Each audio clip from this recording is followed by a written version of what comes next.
Ladies and gentlemen, boys and girls, welcome to another episode of what I am still calling Beard Chat, and we have no more applicable host than Jake Bowen. What's up, dude? How you doing? Hey, I feel a little self-conscious now because normally I have this gigantic animal on my face, and I trimmed it down a little bit so I could actually wash the face that resides underneath it and eat and not take 2 hours. Yeah, I live in Jersey, so it's like you pretty much survive off of bagels and cream cheese, and when you have a huge beard, a bagel and cream cheese is not the most fun thing to eat. So. You know what? I think around here, as long as there is a beard, short or long, it doesn't matter. As long as there's a beard, you can hang. So okay, cool. All right. So, dude, thank you so much for taking the time to hang on this. Everyone's kind of just staying at home at the moment, but even so, you were highly requested to come on an episode of Beard Chat. I just had your uncle on, Cool. And it was a great hang, and hopefully we can talk a little bit about beards maybe at the end of the segment, because people were really disappointed that we didn't talk about beards with John Bertucci. So I mean, it's like in terms of beard royalty, he's pretty high up there, if not the overseer of all right? that is beardly. Right? He really is. The thing is out of control. I was just like, damn, dude. It like took a pat. I was like, can you move your camera up a little bit? Because like, it's taking up. Like, good God. Yeah. So you have been in Periphery since, I believe, was it 2007 or so? Yeah, virtually the beginning. Yeah. Okay. You have done a lot of incredible work with Periphery, but you've also released an EP, and you've released a full length of your own solo music, which is not what I like to call guitar guy music. It's electronic. It actually reminds me of one of my favorite albums by the Postal Service. There's definitely like Postal Service vibes for me personally. You have a signature guitar with Ibanez. I actually wanted to first touch on going back to the older Periphery videos, the early days when you guys were recording the first record. What that would have been 2009, maybe. Yeah, something like that. The first record's a bit of a weird one because we had multiple versions of it, but when we really started working on what ended up being the final version of it, it was 2008, 2009. Okay, so looking at some of those old videos, you guys are in an apartment. You guys recorded it once with real amps. Is that correct? With actual stuff, and then you re-recorded it with the Fractal? I think we experimented with a lot of different things. I think it really started off with the pod, the Bean, the X3, or maybe even an XT, and then Misha got an X3, and then he got his hands on an Axvex Ultra, and I think ultimately we recorded most of the album with the Ultra, which was brand new at the time. That was looking back now. So any new guitar set starting out these days has a lot of options as far as the digital realm goes. You have, the Helix, you have the Kempers, you have the Fractals. But at that time, and from my perspective, you guys were one of the first bands that were really, using social media as a tool to let the fans kind of into your world at that time. I can't remember anyone that was really going, hey, we're recording today. Here's Jake recording a part over on the couch. And like, I don't remember anyone else really doing that to the level that you guys are doing, but also you guys were doing it at home, and there was this new processor, and it sounded amazing, and you guys really just seemed just free. You guys were just creating, and you weren't too concerned about the gear. You weren't too concerned, I mean, it appeared anyway, that you weren't too concerned about if you were using real amps or digital. You guys just wanted to get to an end goal. Is that your perspective of that time as far as the social media aspect and that whole time with the videos? It is. It's pretty darn close. I mean, as far as like the social media stuff goes, I'll tackle that first because that was kind of like it was very emergent at the time. Yeah. Now we kind of take it for granted, and we're seeing people go through various stages of dealing with social media and figuring out like the best ways to promote yourself using it. But back then it was kind of like we were just like, let's just turn this on, like let's just see what happens. And you can tell by the quality, like it looks like it was filmed with like an old shovel, like it doesn't really like look like anything. And we didn't care about the way we look. We still kind of don't, like we just Sure. we just showed up and wanted to write music we thought sounded cool. And it was I got to give credit to kind of like the OGs of the sound, namely Meshuggah, maybe inadvertently kind of set us young kids on a path to reaching that point. But a couple of people I want to mention. First, Misha, because he's the guy that I found first. When he was doing all of his bulb stuff and putting out all these demos, I was like, that's it. That's what I want to play. Like before, I didn't really have an idea of like the metal I wanted to play. I just knew I wanted to be a metal guitar player. And then there's Ackle from Tesseract, and Paul Ortiz from Chimp Spanner, John Brown from Monuments and Fell Love Silent. John. And there, there were a couple other guys, and I don't exactly remember exactly who was in, who was not in there, but it was a little like tightly knit scene. Yeah, and that's kind of when Drum Kit from Hell came out, and you had the Pod. Those were the two things that you needed to kind of write stuff in your bedroom. Yeah. So once we had that formula, it was very easy for us to kind of just like sit down and write things that that sounded polished enough to put out and to grab people's attention, because it wasn't a very like now it's more of a ubiquitous sound. The gent thing is a thing. Yeah. But back then it wasn't. It was kind of like, not. Whoa, you don't have to go to a studio? That's awesome. And that's kind of why I gravitated towards that sound and Misha.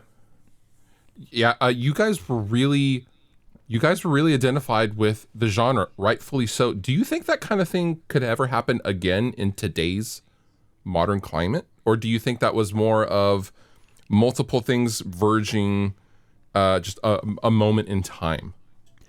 I think, I think there is something special about it. I think it was a moment in time, the technology and the styles and the kind of tail end of a certain era of metal. I hope that it happens again. And it sort of did kind of happen again. Like, when you're looking at it from a musical perspective, there was this kind of thing that started to happen a couple of years ago with like people getting really ridiculous at guitar.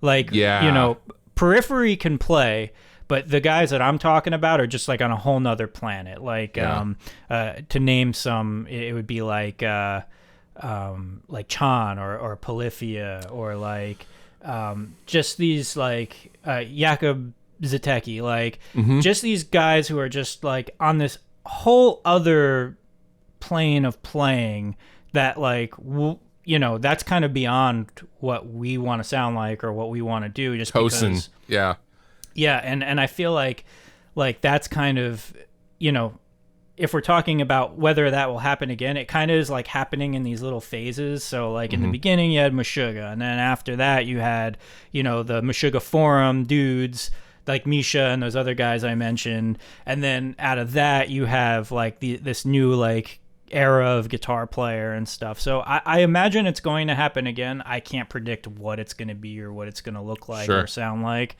but I something will change. I mean, that's unless it really was kind of rather than the beginning of an era, the end of an era, and then maybe music will stagnate. I doubt it though. I really do. I think something new will come out.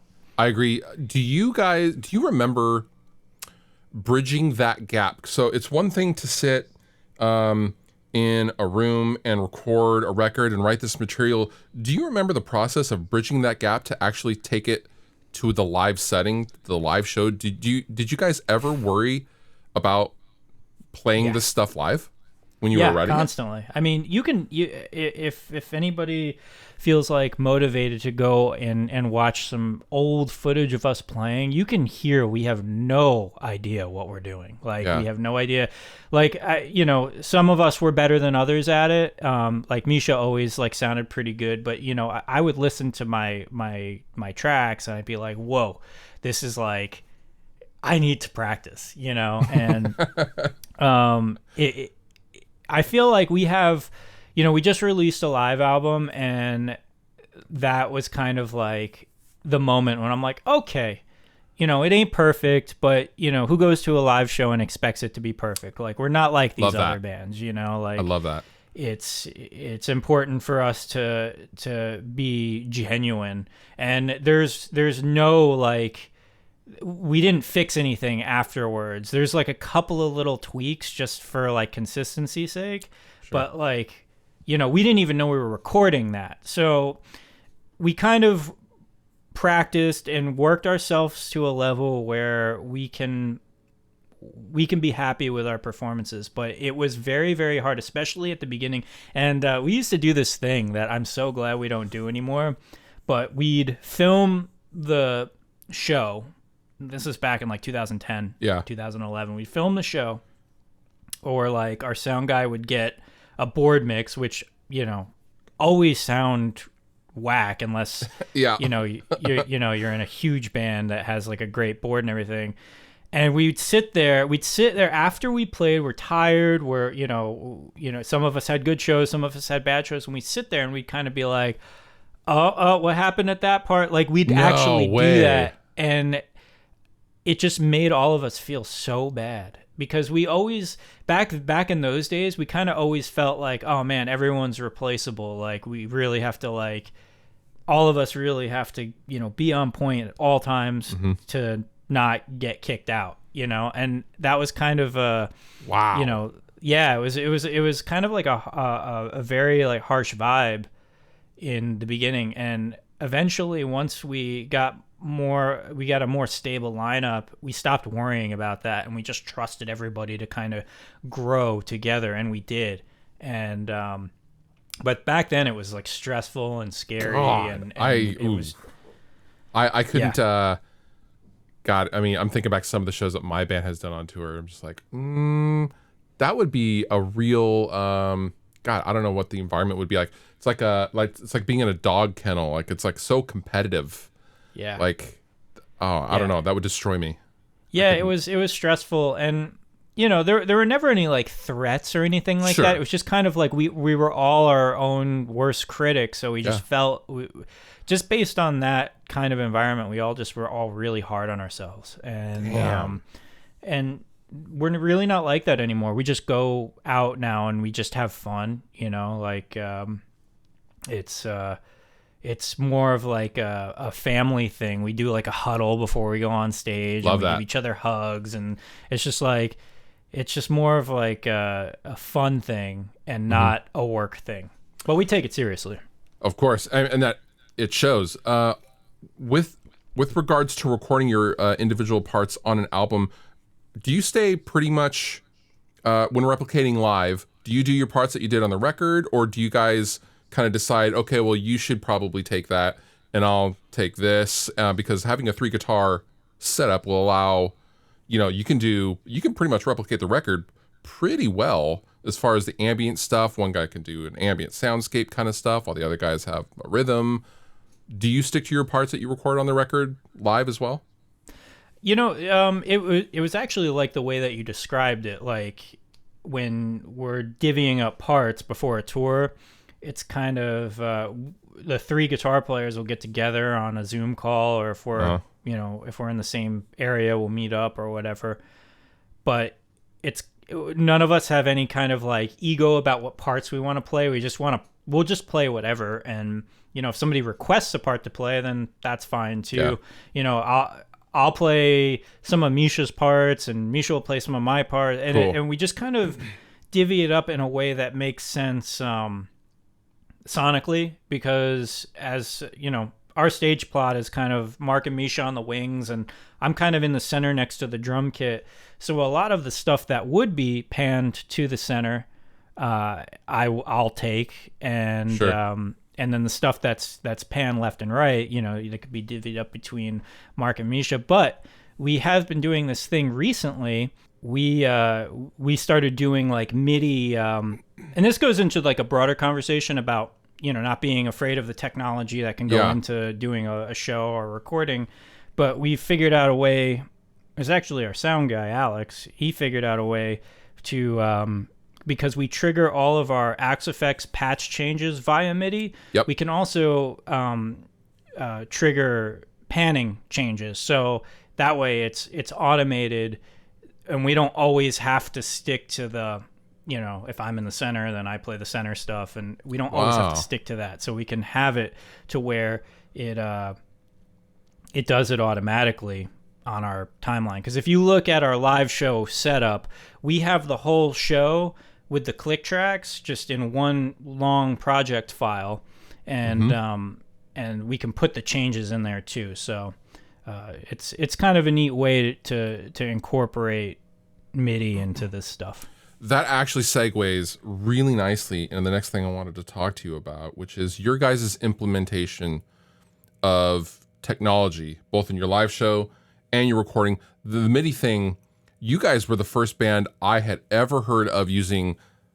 You guys, I think you guys had a light show, you had automatic changes, and you guys were doing it off a laptop. And that was just like, wait, what? You guys seem to always be kind of on the cusp of the latest and greatest tech, including your guitar tones. So going back to the first Periphery record, using the Axe Effects Ultra and stuff like that, you guys seem pretty fearless in utilizing whatever will get you there, guitar-wise. Whatever sounds good, you seem to just really, if it sounds good, you're going to go with it. It doesn't matter really what it is. Have you personally always kind of been that way, or was that a developed thing? Because you guys were once upon a time on real tube amps, you know, half stacks, think angles and, you know, rectifiers and all sorts of stuff. The fractal stuff, going back to that moment in time, I think that was the first time I'd ever seen a fractal, is in those videos of you guys tracking the first record. And that added an air of legitimacy to that tech, which has previously kind of been frowned upon. Can you comment a little bit on your use of the tech and things like modelers versus real amps, and how you feel about that whole thing? Sure. So I grew up a Mesa guy. I grew up with a rectifier. I had a triple rectifier when I joined Periphery, and I loved it. But I was never the type of guy who was like, "Oh well, this is the only way to get the sound that I want." Yeah. And I actually found working with older tube amps to kind of be difficult at times, because if you're the only guitar player, you don't notice things about the inconsistencies in the tone in a band. So I think it's less of a worry for like a one guitar player band, but even in like 2 or 3 guitar player band, you know, our tones would be so different that it would be hard to really get consistency and dial in the tones that we need to kind of stay consistent and to have the right sound live. So, you know, when we got it again, you know, Misha was always the guy who was really into the modeling stuff, and I kind of followed his lead on that stuff. I got a pod when he got a pod, and he got the Ultra, and I remember the moment that I was just like, okay, like the fractal is the thing. And I had a Mesa 290, like that rack mount, that tube rack mount amp, and I plugged the Ultra into that, and within the first 5 minutes, I'm like, this is it. This is the way that, you know, we can bridge the two things and get the, you know, that fat saturated amp sound through a cabinet, but also get that really surgical distortion sound we're always chasing after. And That was probably like back in 2010 or so. Yeah. And that was really like that blew the doors off of any like ever really going back to just a tube amp ever again. But now we do both. Like we have a rack with our Axe Effects. I think we're still prior to COVID, we would have all switched to the Axe Effects 3s at this point, but we hadn't rebuilt our rig. So right now our touring rig just has a couple of Axe Effects 2s in it. Mm-hmm. And then those run direct out to our sound guy. And then we have another output that goes to these PV Invective right. Yeah. amps that and those just go into cabinets. So that way we have stage volume. We have that, I'm sure like that really good like in your chest feeling of playing through a tube amp live, as well as having that more surgical approach that goes directly to front of house, and it's consistent every night. So our sound guy doesn't have to, run up on stage and mic up cabinets, and depending on the room that can sound different, depending on the day that can sound different. So we found a way to do both. But as far as when we started out, I was never like, ew, digital, I don't like that. Like, tubes are the only way to go. But when I would talk to other players about that, I would see their noses turn up at it. Like, I'm not going to use that. Like, I trust my amps, and it's just like, you can really do both. And even if you don't like the amp sounds, the effects themselves, a lot of players will just use the fractals or whatever, Kempers or, well, not the Kempers. Those are a little different, but like, the neural stuff, they'll use it just for the effects. And they'll just run that through their amp so they can have their legit amp tone and use these effects that are just, they're world class. Yeah, when I was I went through that struggle myself. My tour rig is basically a Line 6 Helix into a power amp, and I go direct out to front of house, and I will just go. I basically do that. I split it, and it's all good. But the moment I realized that was the way was when the power inconsistencies from venue to venue were making my tube amp sound fucking awful. It was just, oh yeah, there's only 105 volts coming out of the wall. It would just sag it, make it sound like a Big Muff or like a Smashing Pumpkins record. It's like, oh, no more palm mutes, kids. Sorry. So I was like, you know what? Digital's the way. And with the fractal stuff, I mean, that's the stuff I have the most experience with. So I'm sure other modelers do stuff like this. But with the fractal stuff, you can actually simulate power. Like you can really fine tune the power section to where you can have custom sag if you want that.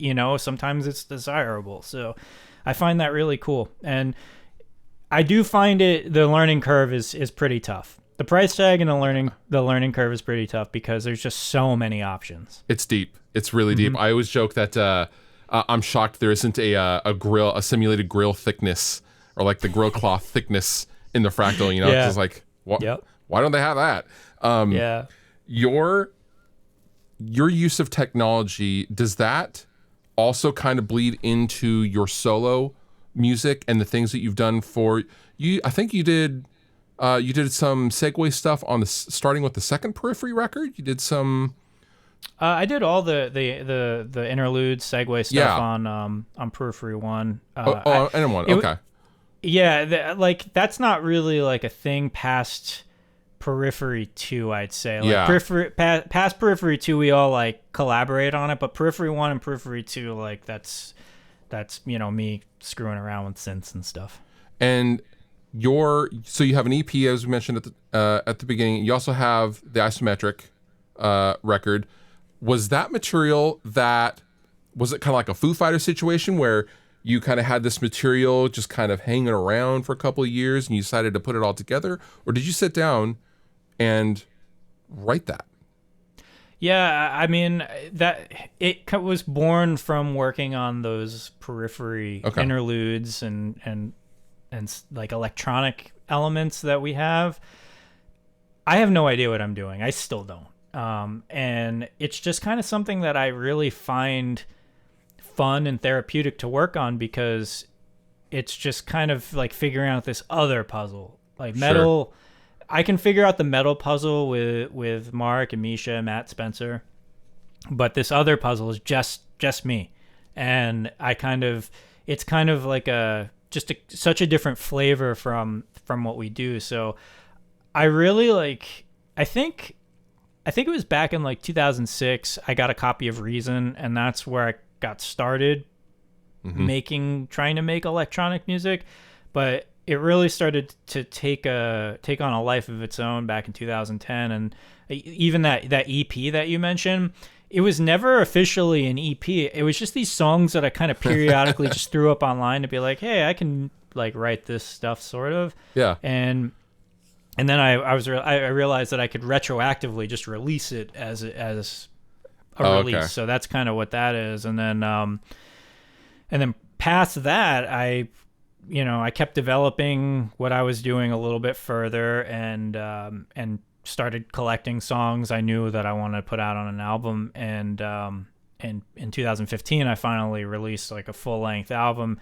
And I did everything myself. I wrote and recorded it, mixed and mastered, and I did all the artwork. And that kind of it was very educational, because it made me appreciate all of the other moving parts that go into releasing an album, because I don't really want to do that anymore. I want to just write the music and just kind of have designated talented people that help with the production. And with this latest record that I just finished writing, I did that. And I got somebody great to mix and master it. I'm collaborating with some vocalists. I got like one of my favorite graphic designers to do the art. So this is going to be kind of a new experience for me outside of the music, because I got to just focus solely on the music and kind of be a director. Yeah, that's cool. So, I was going to ask you if there's any more coming, but you just answered that.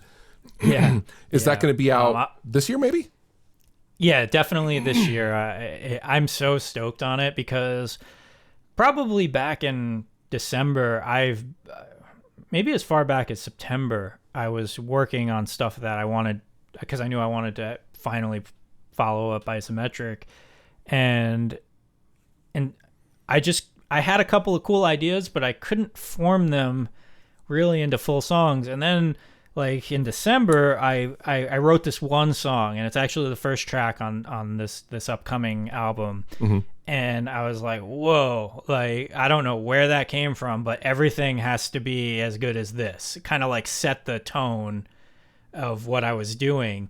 And then I moved, and I got my own little studio set up in here, because I used to work out of my bedroom, and having like a bedroom and a studio together, it wasn't conducive to work. And like, as I'm like looking at what you have in the background there, like that looks like the most vibey, fun place to make music. It's pretty cool. and eventually I want to work up to something like that. It's really important to have that designated space, in my opinion. Yes, it is. But so I moved to this new place, and in the beginning of January, and then because I had this designated space to write music, it just kind of started just pouring out, and I virtually wrote the whole record in less than a month, and it came out really cool. I'm really excited to release it. Okay, so we've talked technology, we've talked actually about mostly technology, Periphery stuff. I want to talk about your signature guitar with Ibanez, and as far back as I could find, you've always pretty much been an Ibanez dude. Is that from the very beginning, or what was your first guitar? Was it an Ibanez? It's a little like murky what my first guitar is, because they were all kind of loners. So I think my first electric guitar that I was really allowed to kind of mess around with was this Gibson Les Paul Invader, and cool. It was just kind of laying around the house. My dad's a musician, or he was a professional musician at one point, and that was his backup guitar. but it was something my mom would play too. So that was kind of the first guitar that I picked up, and I was just like, yeah, I like playing the guitar. And then out of nowhere, this was probably like back in 94, 95, my aunt and uncle show up at my house. Nobody else was home. It was just me. And they have a guitar case in their hands. And they were just like, no one told me that this was happening. They just showed up and they were like, here, we want you to have this. And it was a Jackson Model 5, I think. Okay. So... And it was a super metal guitar. It was like this yeah. like dark, sparkly purple, and it had an actual Floyd in it, and it like at the end of the bar, it had like a chrome skull. Yeah. It had shark fin inlays, and it was just like, it was blowing my mind. I'm like, whoa, this is way cooler than my Gibson. And the case that they gave it to me in like had all of these like stickers on it, like Metallica and like Anthrax and all this stuff. So it's just like such a cool gift. And so those were kind of like my first two guitars, but they weren't really mine. They were like kind of like loaners. Yeah. And then eventually my aunt and uncle gave me an Ibanez Rg550. I actually have it right behind me. Do you want to see it? Yeah, I would love to. Okay. Yes, please.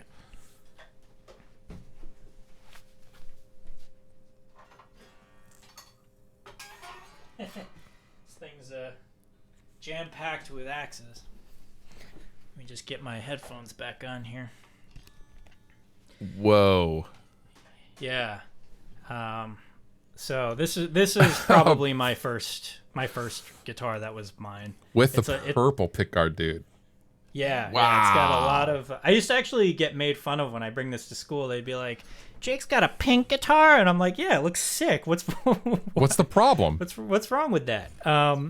But yeah, I think this is an Rg550 prototype, and it has a Steve Special in DiMarzio Steve Special, and maybe an Aaron Orton in the neck. I forget. But it's got that. This is the low pro.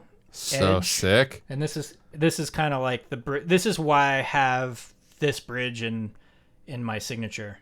Wow. But yeah, it's definitely like been played. Like it's got a lot of love all over it. But overall, it's in good shape. It looks. Yeah, it's in decent shape. Yeah. And it's got this. I love this flame maple neck piece. I think this looks really cool. Wow. But yeah, this is kind of, this guitar is the reason I play Ibanez and why I've stuck with them for so long. Just because everything that any other guitar I would play with, I'd be like, it doesn't kind of play like my Ibanez RG, you know. So, but fast forward a billion years, and I've moved on to. Ooh, what is that color? I don't know. I just asked for like a satin metallic red, and they like came up with this one. And it looks a little like on the pink side in the video, but in person it's kind of like this really lush dark red. Oh, I love that. Yeah. So I can't talk too much about it, but my next signature models will be based on this one and this blue one that I don't really know where the blue one is right now. I should figure that out. So I talked with your uncle, John, about we touched on his amplifier history has been pretty consistent with Mesa Boogie stuff, but his signature guitar stuff, he's always trying things, hence the amount of, he has the Majesty, he has the JP 13, 15, et cetera, and he talked about always just seeing if things worked. And guitar-wise and configuration-wise, do you find yourself wanting to? If you could have 6 different versions of your signature guitar, would you, or are you pretty comfortable with knowing what you like as far as a player? It's one of the reasons I've stuck with Ibanez so long. It's just that I know what they have, and I like to experiment with when I put stuff in the LA custom shop to be built.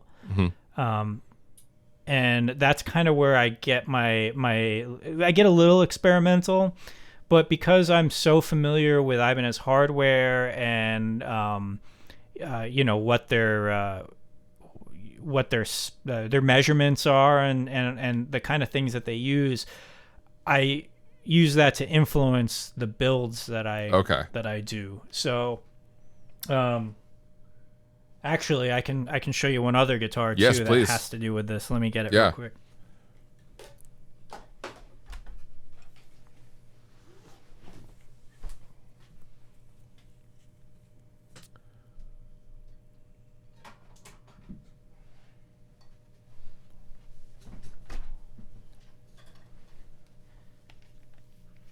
Okay. So this is this with a lot of fingerprints on it. You can tell I don't really clean my stuff very much. That's okay. Mojo. It's called Mojo. This is the RGA 420Z, and this is what I based my signature model on. Okay. So, the most notable thing about this guitar, I think, is the arch top. Yes.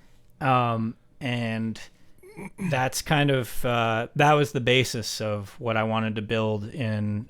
It was originally a custom shop build, and then I posted pictures of it online, and I guess Ibanez had heard from people seeing this guitar, and they're like, is this going to be a production model? And they approached me about designing a production signature. So that's kind of it was just born from this guitar. And yeah, this is a great, if you can get your hands on this, I'm just speaking to everyone out there, this is probably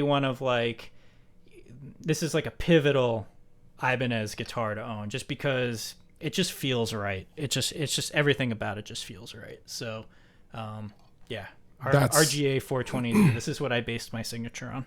That is a beautiful, beautiful guitar. Thanks. How does it feel when you get that call? Like, is it an email or is it an actual phone call? Like, hey, can you jump on a call for 10 minutes? And you're like, were you on tour? Were you at home? How did that? Were they just like, hey, you want to do a signature model?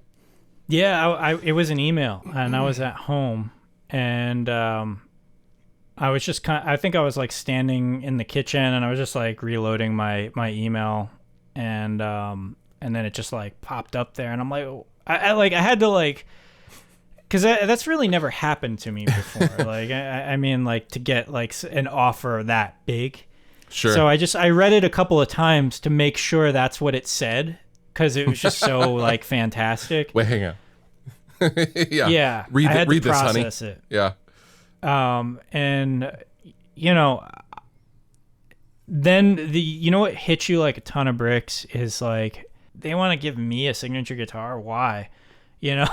I was just talking about that on another video about imposter syndrome, and it turns out a lot of people have it, but not a lot of people know what to call it, apparently, judging by the comments. I have it extremely bad. Me too. Me too. I can relate. It's crippling sometimes, but I don't know. I guess you gotta there's a time and a place for that. Yeah, you compartmentalize your anxiety as a musician, I think. Yeah. And I try to do that. You know what it is? I'm like, I have all these thoughts racing through my head about like how I want to like verbalize it, but I think the longer you progress in your career, whatever it is you're doing, you build up such a history. And you're like, oh my God, I did all of this stuff and I got to keep adding to it. And I think that's where a lot of the anxiety comes from, because you have to organize in your brain that you did all this stuff and that you have to keep doing this stuff and you have to keep getting better at it, rather than, it just kind of being like it was at the beginning, where it's like, oh, I don't know what I'm doing. I'll try this and see if it works. You got nothing to prove in the beginning. You're just like, I'm going to do a thing. Like, yeah, exactly. Yeah. So, and having to keep supporting that is where I think for me, a lot of the imposter syndrome stuff comes from, especially like when you start meeting other people who are in your scene, and like, you just know that they're in every way like superior to you as a musician, as a performer. And I don't have a problem with that. I like that. It inspires me, but it also has this added effect of like, God, like I'm associated with these people in some way. Yeah, dude. And there's like, I know that I am not like as good as they are, and that's okay. Like there's always going to be someone better than you, but that's where the syndrome comes from. So I have an analogy I like to tell younger players coming up, because I hear a lot of younger players say, well, I'm not, in order to be at whatever level they want to be at, I have to be quote unquote the best. And I have to tell them, it's so rarely about being the best. It's actually more about being on time and being reliable and being tenacious in whatever you want to do.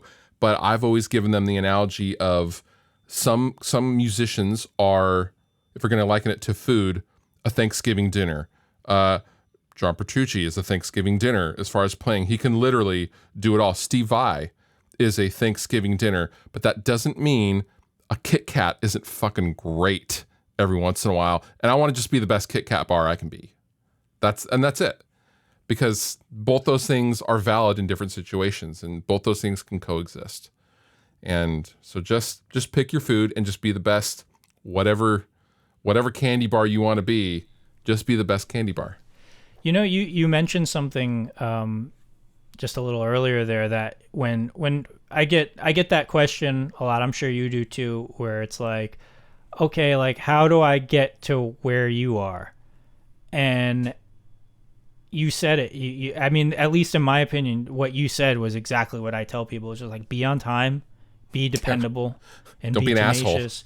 Because like I'd say that's like 90% of the job is just being like a guy that people can count on to show up and to not complain and to, at least just have ideas, even if they're bad ideas, to contribute. And a lot of that just starts by being there.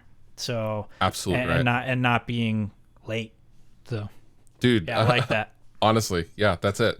We're creeping up on almost 45 minutes. Jake, I'm gonna wrap this up. Thank you again so much for your time. It has been an absolute pleasure nerding out with you. Please come back on the channel anytime. Absolutely. Thank you for having me on. Yeah, man. And if you guys have any more questions for Jake, please leave them down below in the comments. I will link to all of Jake's stuff, the Periphery stuff. The solo records are awesome. And also, if you're in the market for an Ibanez, check out his Ibanez, because it's a nice one. It's a nice one, and there's going to be a couple new ones coming out soon too. So, and your signature pickups with DiMarzio sound really, really great. Thank you. Yeah,